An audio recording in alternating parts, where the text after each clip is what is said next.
Hello à tous et à toutes, aujourd'hui on se retrouve dans une nouvelle vidéo dans laquelle je vais aborder donc un unboxing de grossistes de vêtements vintage auprès duquel j'ai acheté un lot de 30 polaires pour revendre cet hiver. Bon, personnellement je connais déjà le contenu de la box tout simplement parce que j'ai déjà déballé tout pour en fait tout défroisser, pour tout enlever au niveau des peluches, donc que je connais déjà le contenu de celle-ci. Donc pour poser les bases, j'ai payé cette box donc un peu plus de 290 €, tout frais compris, c'est-à-dire les frais de livraison, les frais de douane. Là spécialement il n'y a pas de frais de douane tout simplement parce que c'est un grossiste qui est au sein de l'Union Européenne, donc il n'y a pas de frais de douane qui s'appliquent, et donc ce qui revient à peu près à 9,70 € par pièce. Donc je pense réellement que c'est un bon prix pour commencer, 9,70 € seulement par polaire, c'est vraiment une super réduction. Sachez que j'ai eu ce lot pendant le Black Friday, donc c'est pour ça que j'ai payé aussi peu cher pour ce produit. Donc 9,70 €, je pense que c'était à peu près à 15 € par polaire habituellement, en tout cas moi ce sera mon prix de revente, autour des 15-20 € par polaire pour que ça aille super rapidement. Et le but c'est de réaliser un x2 et de tout vendre, donc ces 30 polaires, dans l'espace de 2 semaines. Donc sans tarder, je vous propose de passer au contenu de cette box et voir ce qui se cache dedans. Donc voilà, allez swipe.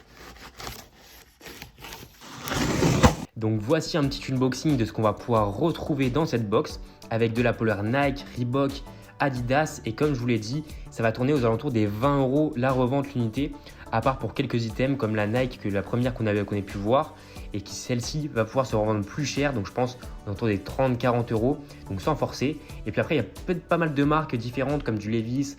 du LL Bean, c'est un espèce de Patagonia, une polaire un peu comme Patagonia, et là c'est des vestes NFL, donc ça se revend super bien. Bon, il a fallu déjà les repasser, j'ai dû les dépelucher comme je vous l'ai dit, et donc ça demandait quand même pas mal de travail. Donc je ne sais pas ce que vous en pensez vous de votre côté. Maintenant moi je trouve que le contenu de cette box il est pas dingue, les polaires elles sont pas dingues, et franchement pour le prix c'est totalement raisonnable. Sachez encore une fois, hein, comme que je vous l'ai dit tout à l'heure, c'est que je les ai eu à 9,70 € unité parce que j'ai profité tout simplement d'une offre du Black Friday qui m'a fait un prix super intéressant, sinon je les aurais pas pris du tout. Et je pense pouvoir réaliser un x2 comme je vous l'ai dit en revendant chacune de ces polaires, donc 15, 20, 25 € pièce unité, et donc réaliser un x2. Donc ça c'est quand même un bon point de ce côté là. Maintenant on pense souvent que d'acheter auprès d'un grossiste c'est le bon plan, c'est l'Eldorado, mais je voudrais nuancer un petit peu tout ça parce qu'en fait quand j'ai réceptionné du coup ce colis, il faut savoir que j'ai quand même passé 5 heures à pouvoir défroisser les vêtements, à enlever les peluches qui se trouvaient dessus avec un appareil. Donc je pourrais vous montrer ça dans une prochaine vidéo de comment ça se passe quand tu reçois un colis de grossiste, mais en tout cas il y a quand même du travail derrière tout ça. C'est pas non plus l'Eldorado, c'est pas non plus facile, et donc ça demande beaucoup de temps, et le gain parfois il est un peu nuancé parce qu'on se dit oui tiens il y a quand même, on fait un x2 ou quoi que ce soit, mais j'ai quand même passé 5 heures à pouvoir remettre en condition ces vêtements là. Et puis il existe aussi un grossiste qui est populaire en ce moment. Le principe c'est tout simplement de recevoir des vêtements qui sont déjà donc défroissés, d'enlever les peluches, on a tout enlevé, bref ils sont prêts à la vente, il n'y a pas de tâches, il n'y a pas de trous ou quoi que ce soit. Et pour ceux qui me demandent, hein, c'est Vintage Club, et en fait ce grossiste là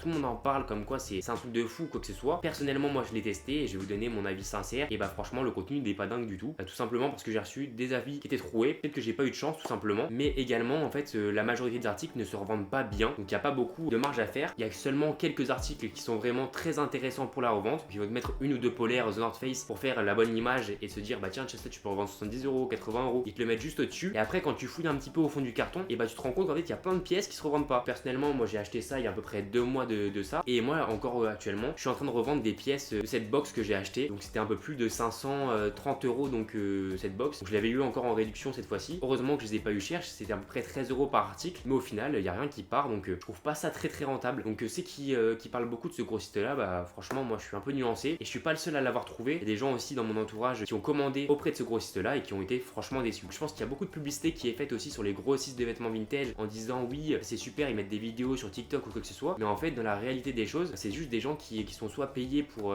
parler de tout ça, qui ont des liens d'affiliation ou quoi que ce soit, et franchement je trouve que c'est vraiment pas dingue. J'ai envie de remettre la lumière un petit peu sur les bons grossistes, que c'est un bon grossiste, puis les grossistes qui étaient bons à l'époque, donc quand il y avait en fait peu de clients, et actuellement on n'en trouve pas. Donc franchement actuellement c'est pas forcément le bon plan de se retrouver avec des vêtements achetés chez les grossistes. Donc voilà, en tout cas c'était important aussi d'en parler, et je pense que c'est mon rôle aussi de vous prévenir sur l'achat-revente auprès des grossistes et de ce que c'est en réalité de tout ça. Si ça vous dit, et si le sujet vous... Non, qu'est-ce que je raconte? Si cela vous tente, moi je vous ferai un petit update d'ici quelques semaines dans une autre vidéo, donc où je vous donnerai mon rapport d'expérience avec cette box, combien j'ai fait de bénéfices exactement, pour vous montrer un peu la rentabilité qu'il y a derrière celle-ci. Et puis moi j'ai envie de tester pas mal de petits grossistes comme ça, vous donner par exemple tous les grossistes que vous me dites en commentaire, et je vais les tester, je vais commander des box chez eux, je vais vous les unboxer, comme ça je vais faire le test pour vous. Donc c'est moi qui perdra de l'argent si jamais elles sont pas bonnes, et je gagnerai de l'argent si jamais vous me donnez des grossistes qui sont rentables. Et ça je peux l'unboxer en vidéo, donc je pense que ça peut être un bon sujet. Sur ce, c'était Gaspard, on se retrouve bientôt pour une nouvelle vidéo.